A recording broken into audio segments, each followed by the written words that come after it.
Il existe une étendue d'eau que redoutent même les explorateurs les plus aguerris. En toute saison, vous risquez d'y croiser des vagues capables de s'élever jusqu'à la hauteur de l'emblématique panneau d'Hollywood, soit près de 15 mètres. Je fais référence au passage de Drake, ce couloir maritime reliant le Pacifique à l'Atlantique et s'étirant du Cap Horn, ultime pointe de l'Amérique du Sud, jusqu'aux îles Shetland du Sud en Antarctique.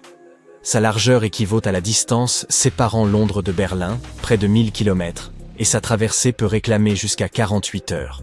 Certains marins estiment que cette traversée revient presque à voyager vers la Lune, tant l'épreuve se révèle exigeante. Même son découvreur, Sir Francis Drake, n'osa jamais s'y aventurer, jugeant ces eaux trop périlleuses et préférant le détroit de Magellan, plus paisible, quoique plus long. Ce passage a englouti près de 20 000 marins et plus de 800 navires. Les voyageurs désireux d'apercevoir l'Antarctique l'empruntent aujourd'hui régulièrement, bien qu'il demeure fréquemment qualifié de traversée océanique la plus effrayante au monde. La péninsule antarctique, destination privilégiée des voyageurs, ne constitue pas réellement une partie intégrale du continent. Elle s'avance vers l'Amérique du Sud, telle une main dont deux doigts semblent donc presque se rejoindre. Entre ces terres opposées, les eaux se resserrent, générant de puissants courants marins. Ce passage relève du courant circumpolaire antarctique, le plus vaste courant océanique de la planète. L'eau se rue à travers ce passage à un débit oscillant entre 95 et 150 millions de mètres cubes par seconde, ce qui accentue encore sa turbulence. S'y ajoutent des vents qui soufflent d'ordinaire d'ouest en est et qui se renforcent puissamment entre les latitudes de 40 à 60 degrés. C'est pour cette raison que ces régions portent les noms évocateurs de 40e rugissant, 50e hurlant et 60e déferlant. Les terres freinent les vents, d'où l'affaiblissement des tempêtes frappant l'Irlande et le Royaume-Uni lorsqu'elles progressent vers l'est. Or, la latitude de Drake est l'unique zone où les vents peuvent circuler librement autour du globe sans rencontrer la moindre barrière terrestre, ce qui les pousse à accélérer sans relâche. Ces vents puissants engendrent alors d'immenses vagues capables de heurter violemment les navires, atteignant généralement 4 à 5 mètres de haut, bien davantage que celles de l'Atlantique. Le passage de Drake recèle également des montagnes sous-marines invisibles depuis la surface. Le courant se contracte en traversant cet étroit goulot, projetant des lames d'eau contre ces reliefs engloutis. Ces vagues internes génèrent des tourbillons qui ramènent vers le haut des eaux glaciales issues des profondeurs. Ainsi, le tumulte ne se limite pas à la surface. Il règne jusqu'aux strates les plus basses. Le premier marin à contourner le Cap Horn puis à franchir le passage de Drake fut le navigateur néerlandais Willem Schouten en 1616. Toutefois, la traversée la plus illustre demeure celle entreprise par Sir Ernest Henry Shackleton à bord de son navire, l'Endurance. Accompagné de 27 hommes, il quitta la Géorgie du Sud avec l'ambition de rejoindre la baie de Vassel en Antarctique. Mais le déroulement de l'expédition s'écarta rapidement de tout ce qui avait été prévu. Le 19 janvier 1915, leur navire fut piégé dans les glaces et, dès octobre, il commença à sombrer. Ils vécurent durant 2 mois sur la banquise dérivante avant de gagner, à bord de canots de sauvetage, un lieu reculé et glacé nommé l'île de l'Éléphant. Shackleton, accompagné de 5 hommes, entreprit ensuite une traversée périlleuse vers la Géorgie du Sud pour obtenir du secours. Il leur fallut 15 jours pour franchir le passage de Drake sous des vents d'ouragan. Ils atteignirent finalement la terre en sécurité et organisèrent le sauvetage du reste de l'équipage. L'épave de l'Endurance ne fut retrouvée qu'en 2022, à 3000 mètres de profondeur. En décembre 2019, 6 athlètes intrépides entreprirent de traverser le passage de Drake en ramant, une première historique. Leur périple dura 12 jours de rame continue, avec un relais toutes les 90 minutes. Ils y parvinrent, même si cette méthode comptait parmi les plus éprouvantes pour franchir ce couloir maritime. Ils racontèrent avoir affronté un froid mordant, une humidité constante, des conditions rudes, et des vagues qui les percutaient comme de véritables murs. Le temps change fréquemment dans le passage de Drake, mais les navigateurs disposent des indications nécessaires pour l'anticiper et ajuster leur cap. Ils modifient ainsi l'heure de départ afin de conserver une marge de sécurité et d'éviter d'être surpris au centre du passage dans les pires conditions. À l'occasion, la traversée se révèle calme et douce, un état que l'on désigne sous le nom de Drake Lake. À d'autres moments, les passagers ressentent de fortes secousses marines, un phénomène appelé Drake Shake. Certains capitaines chevronnés, habitués au passage, affirment que le Drake Lake ne se manifeste qu'une fois sur 10 traversées. tandis qu'il rencontre le Drake Shake 1 ou 2 fois sur 10 voyages. Une goélette ou un kayak ne survivrait sans doute pas au voyage parmi ces immenses vagues, tandis que les navires modernes et les paquebots disposent de coques solides et de dispositifs de stabilisation perfectionnés. Le trajet n'est donc plus si périlleux, même s'il demeure une aventure éprouvante pour quiconque souffre du mal de mer. Si vous ne souhaitez pas courir de risques tout en voulant passer du Pacifique à l'Atlantique par voie maritime, et ce de la manière la plus rapide, le canal de Panama constitue alors l'option idéale. Dès le XVIe siècle, on songea à créer un passage maritime à travers l'isthme, lorsqu'un explorateur espagnol constata qu'une simple bande de terre séparait les deux océans. Toutefois, la présence de montagnes et d'une jungle impénétrable rendait l'entreprise irréalisable, et le projet dut patienter quelques siècles. Ce ne fut qu'en 1880 que la France, guidée par l'ingénieur responsable du canal de Suez, entreprit de construire l'ouvrage. Les équipes découvrirent rapidement que la tâche dépassait largement ce que laissait imaginer une carte. Le Panama figurait parmi les terrains les plus hostiles et dangereux pour creuser une voie navigable. Les ouvriers devaient déplacer d'imposantes masses rocheuses au cœur d'une jungle infestée de serpents, écrasée par une chaleur étouffante et des pluies interminables. Durant la saison humide, les pluies torrentielles transformaient les rivières en rapides furieux et détrempaient les ouvriers. Il arrivait qu'ils passent 15 jours sans apercevoir le soleil, leurs vêtements restant perpétuellement mouillés. De lourds blocs de roches se détachaient, tandis que de minuscules moustiques porteurs de malaria accablaient les équipes. Puis survint un séisme, aggravant encore la situation. Face aux pertes humaines considérables, la France renonça au projet après 7 années d'efforts. Les États-Unis acquirent ensuite les actifs français situés dans la zone du canal et en achevèrent la construction en 1914. L'opération leur coûta environ 375 millions de dollars. Cette voie navigable de 80 km permet aux navires reliant New York à San Francisco de s'épargner plus de 12 600 km. Près de 14 000 bâtiments l'empruntent chaque année et versent près d'1,8 million de péage, ce qui montre que l'investissement fut rentable. Un autre passage difficile dans cette région du monde est le fleuve Amazon.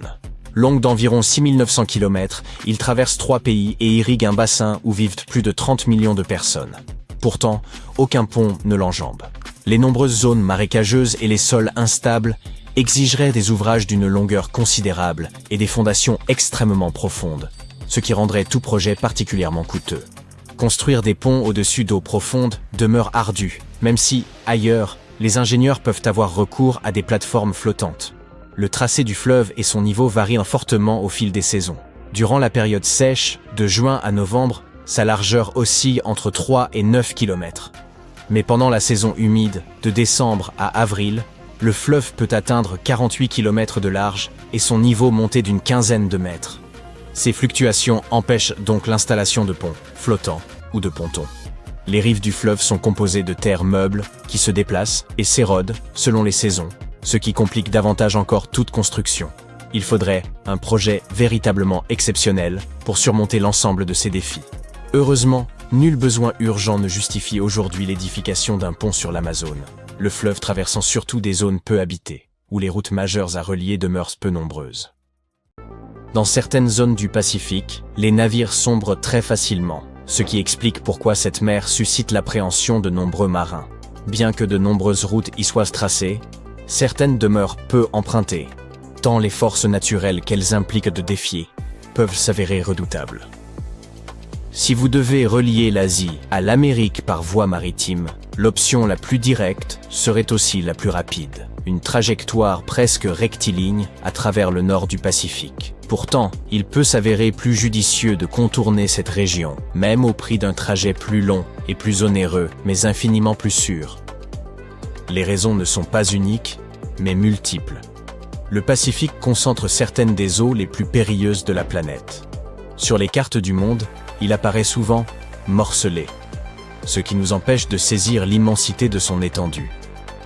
En vérité, cet océan titanesque recouvre près d'un tiers de la surface terrestre, soit une superficie presque 10 fois supérieure à celle de l'océan Arctique, le plus petit du globe.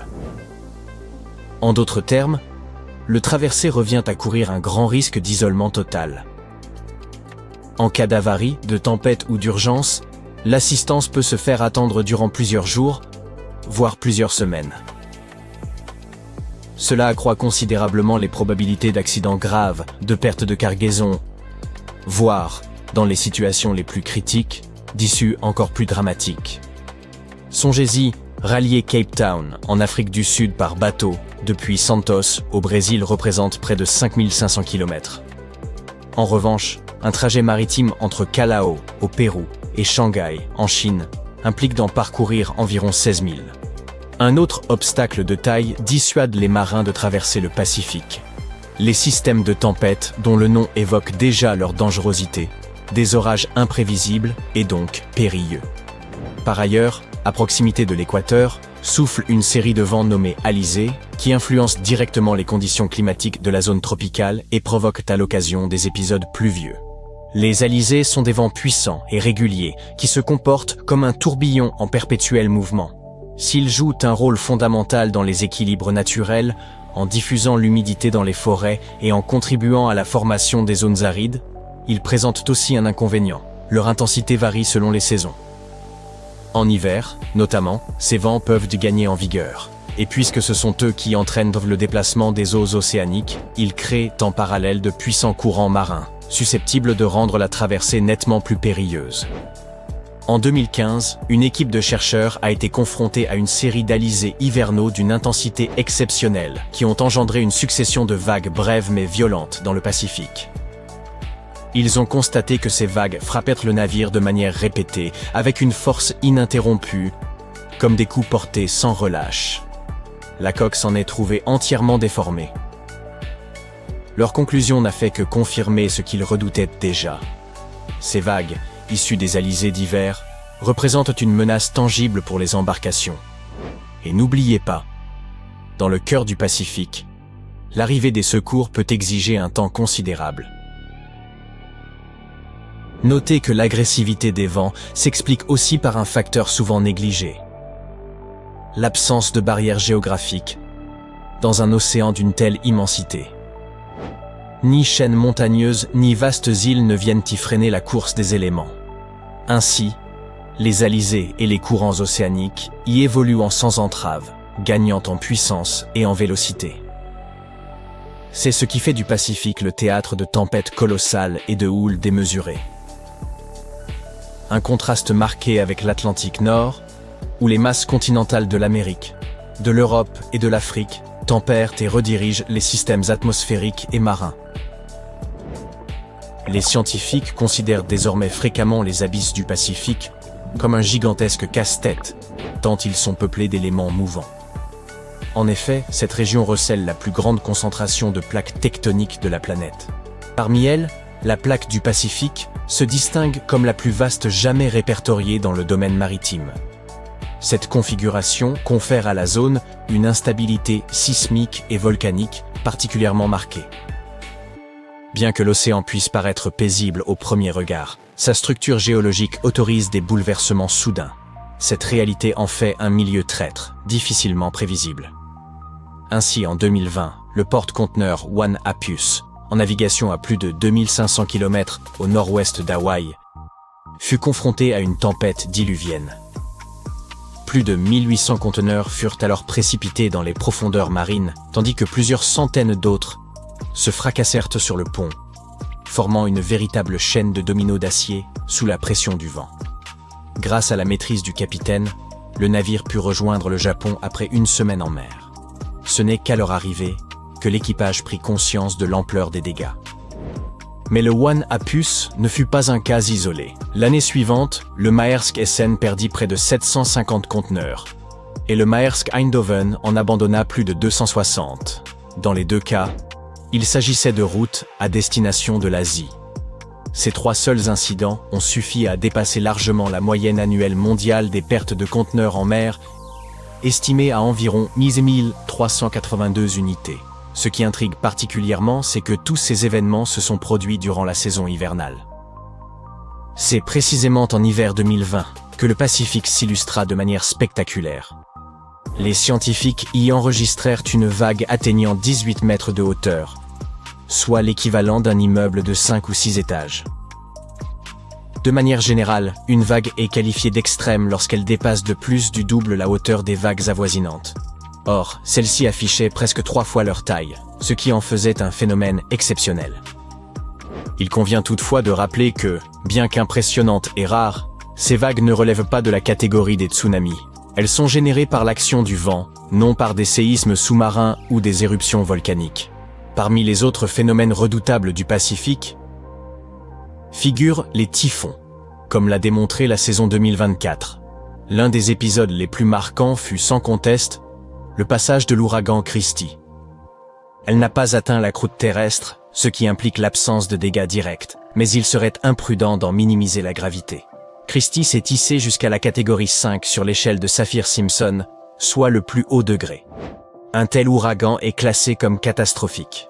Il n'est donc pas étonnant qu'il ait été capable de provoquer des vagues gigantesques, ainsi que des courants de retour d'une extrême dangerosité. À cela s'ajoute le super typhon Yagi, qui a frappé le continent asiatique avec une telle intensité qu'il a acquis la réputation d'être le plus puissant des 7 dernières décennies. Lors de son passage au Vietnam, il a causé environ 1,6 milliard de dollars de pertes, anéanti les infrastructures de nombreuses agglomérations et semé la mort sur tout son sillage. Comme si cela ne suffisait pas, le Pacifique englobe également l'une des zones les plus instables de la planète, la fameuse ceinture de feu. Il s'agit d'une vaste région en forme de faille, où se concentre une activité volcanique et sismique particulièrement intense. C'est l'endroit le plus actif sur le plan tectonique, car les plaques de la croûte terrestre y sont perpétuellement en mouvement, s'écartant, se heurtant ou se frottant entre elles, ce qui engendre en permanence séismes et éruptions volcaniques. Les sismographes y détectent une secousse toutes les 5 minutes. Cette région à haut risque est à l'origine d'environ 90% des séismes enregistrés sur la planète. Autrement dit, 9 tremblements sur 10 surviennent au sein de cet anneau qui s'étend sur l'ensemble du nord du Pacifique. Et l'Amérique du Nord et l'Asie ne sont pas les seuls affectés.